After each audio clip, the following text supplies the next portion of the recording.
வணக்கம் நண்பர்களே. நம்ம வீடியோக்குள்ளே போகிறதுக்கு முன்னாடி எல்லாருக்குமே இனிய ஆங்கில புத்தாண்டு நல்வாழ்த்துக்கள். அதே நேரத்தில் பார்த்திங்கன்னா, இந்த அழகான 2025 வழங்கிய இறைவனுக்கு, இயற்கைக்கு நன்றி சொல்லிட்டு, அந்த இயற்கையை நம்ம பாராட்டும் விதமாக அனைவரும் இந்த வருடம் குறைந்தது ஒரு 5லேருந்து 10 மரமாவது நடுவோம் அப்படின்னு ஒரு உறுதிமொழி எடுத்துட்டு, இயற்கையோடு சேர்ந்து பயணிப்போம். இயற்கைக்கு பாதகம் தராத அளவுக்கு நம்ம பார்த்திங்கன்னா, இயற்கையோடு சேர்ந்து பயணிப்போம். ஏன் அப்படின்னா, நம்ம காக்கிற இயற்கையை நம்ம கண்டிப்பாக பாதுகாக்கணும் அப்படின்னு சொல்லிட்டு இந்த வீடியோக்குள்ளே போகலாம். இன்றைக்கி பார்த்திங்கன்னா, வருடத்தோட ஒரு முதல் நாள் ஒரு சூப்பரான வீடியோவோட வந்திருக்கேன். என்ன அப்படின்னு பார்த்தீங்கன்னா, ஒரு அருமையான ஒரு மரத்தை பற்றி தான் பார்க்க போகிறோம். என்ன மரம் அப்படின்னு பார்த்தீங்கன்னா, எனக்குமே இந்த மரம் எப்பயுமே நான் பார்க்கும்போதெல்லாம் ஒரு ஆச்சரியத்தை தரக்கூடிய மரம் தான். இதுவரை நான் பார்த்ததுலேயே ரொம்பவும் குறைந்த எண்ணிக்கையில் இருக்கக்கூடிய மரங்களும் இந்த மரங்கள் தான். பார்த்த இடங்களில் மட்டும்தான் திருப்பி பார்க்குறேனே ஒழிய, புதிதாக நான் எந்த இடத்துலையும் பார்த்த மாதிரி இந்த மரங்களை தெரில.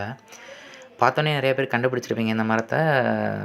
இதனுடைய பேர் தான் பார்த்திங்கன்னா, குருபிட்டா கேனன்சின் அப்படின்ற அறிவியல் பெயரை கொண்ட நாகலிங்க மரம் அப்படின்னு சொல்லுவாங்க. பரவலாக சொல்லப்படுவாங்க.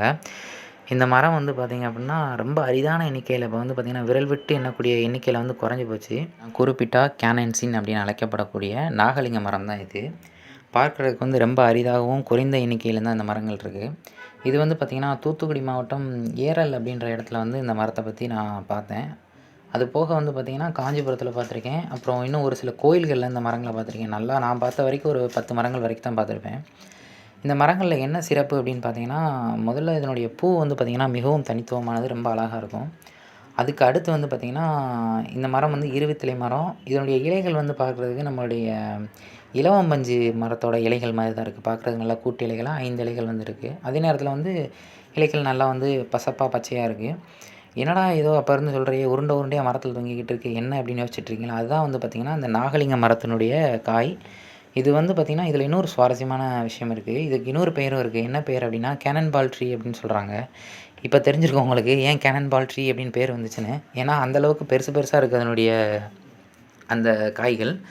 கீழே விழுந்துச்சு அப்படின்னு பார்த்திங்கன்னா, அதாவது ரொம்ப சத்தத்தை ஏற்படுத்தும் அப்படின்னு சொல்லியிருந்தாங்க. நானும் கீழே பார்த்தேன். பெருமளவில் காய்கள் விழுந்த மாதிரி தெரில.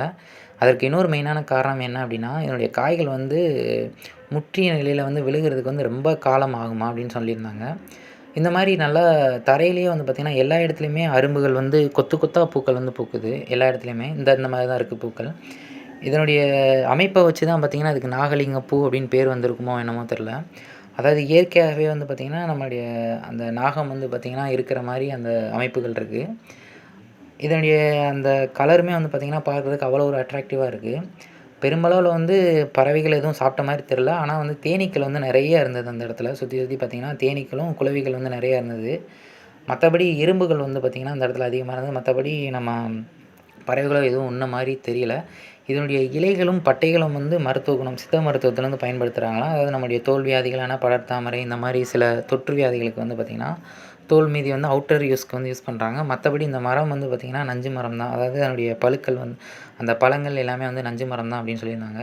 அந்த உடைச்சு பார்க்கும்போது அதுக்குள்ளே பார்த்திங்கன்னா, நம்மளுடைய விளாம்பழம் மாதிரி தான் இருக்குது. அதில் விலைகள் எண்ணிக்கை பார்த்திங்கன்னா, விதைகள் நிறையா இருக்குது. ஏன்னா சைஸ் பார்த்திங்கன்னா பெருசாக இருக்குது. உங்களுக்கு பார்த்தாலே தெரியும். ஒவ்வொன்றும் பார்த்திங்கன்னா, நல்லா பெரிய பெரிய சைஸ் தேங்காயை மரத்தில் கட்டி விட்டு தொங்குன மாதிரி இருந்துச்சு. எனக்கு கிட்ட போய் வீடியோ எடுக்கவே கொஞ்சம் பயமாக தான் இருந்துச்சு. ஏன்னா தலையில் கீழே விழுந்துருமோன்னு. பழங்களுமே எடையுமே 1 கிலோ 2 கிலோ அளவுக்கு இருக்கும் அப்படின்னு சொல்லியிருந்தாங்க அங்கே இருந்தவங்ககிட்ட கேட்டபோது. மெயினாக இதை கோயிலில் வளர்க்குறதுக்கான காரணம் என்னன்னு கேட்டால், அதுக்கு ஒரு சுவாரஸ்யமான கதையும் சொன்னாங்க. என்ன அப்படின்னா, அந்த காலங்களில் கோயில்களில் திருட்டு பயம் இருக்கும் அப்படின்ற பட்சத்தில், இந்த காய் கீழே விழுகும்போது ஒரு பீரங்கி அளவுக்கு சத்தத்தை ஏற்படுத்தும் அப்படின்னு சொன்னாங்க. அப்போ அந்தளவுக்கு சத்தத்தை ஏற்படுத்தும் போது திருடர்கள் அஞ்சுவாங்க அப்படின்றனால தான் பீரங்கி குண்டு மரம் அப்படின்னு சொல்லி இதுக்கு இன்னொரு பேர் இருக்குது அப்படின்னு சொல்லியிருந்தாங்க. நமக்கே கிட்ட போகிறதுக்கு கொஞ்சம் பயமாக தான் இருந்துச்சு மரத்தில். ஏன்னா மரத்துலேருந்து எப்போனாலும் காய் கீழே விழுகலாமா இல்லையா அப்படின்றனால. அதேமாதிரி இதனுடைய இன்னொரு விஷயம் என்னென்னா, இதனுடைய காய்கள் முற்றி பழுக்கிறதுக்கு பார்த்திங்கன்னா, கிட்டத்தட்ட 1 வருடத்துலேருந்து 18 மாதங்கள் ஆகும்னு சொன்னாங்க. ரொம்பவே சுவாரஸ்யமாக இருந்தது. அதே நேரத்தில் இதை பெருசாக யாரும் இந்த மரங்கள் விற்கிறதில்ல. ஆனால் நர்சரிகளில் சில நர்சரிகளில் கிடைக்குது. கோயில்களில் பெரும்பாலும் மட்டும்தான் பார்த்திங்கன்னா, இந்த நாகலிங்க மரம் அரிதாக காணப்படுது. இது போல் இன்னொரு ஒரு நல்ல ஒரு இன்ட்ரெஸ்டிங்கான ஒரு வீடியோவில் நான் உங்களை சந்திக்கிறேன். நம்முடைய இன்ஸ்டாகிராம் பக்கத்துடைய பேஜோட லிங்க் நம்மளோட டிஸ்கிரிப்ஷனில் கொடுக்குறேன். பார்க்காத நண்பர்கள் போய் பார்த்துக்கோங்க. அதுக்கப்புறம் நம்மளோட பாரம்பரிய அரிசிகள் பற்றி நிறைய தகவல்கள் கொண்ட நம்மளுடைய வீடியோ தொகுப்பு தொகுப்பும் வந்து நான் போட்டிருக்கேன். அதனுடைய லிங்க்கும் வந்து பார்த்திங்கன்னா நம்மளுடைய வீடியோவோட கீழே டிஸ்கிரிப்ஷனில் கொடுக்குறேன். ஸோ பார்க்காத நண்பர்கள் வந்து கண்டிப்பாக போய் பாருங்கள். ஸோ இது போன்ற இந்த மரத்தை பற்றி இன்னும் வேறு ஏதாவது தகவல்கள் தெரியும் அப்படின்னா வந்து கண்டிப்பாக வந்து கமெண்ட்டில் சொல்லுங்கள். யாரெல்லாம் வந்து பார்த்திங்கன்னா இந்த மரத்தை பார்த்துருக்கீங்க, இல்லை இதை விட அரிதான மரம் இதெல்லாம் இருக்குது அப்படின்ற மாதிரி நீங்கள் பார்த்த மரங்களை பற்றி வந்து பார்த்திங்கன்னா நம்மளுடைய கமெண்ட்டில் வந்து சொல்லுங்கள். ஸோ இன்னொரு நல்ல வீடியோவோட வந்து சந்திக்கிறேன். நன்றி, வணக்கம்.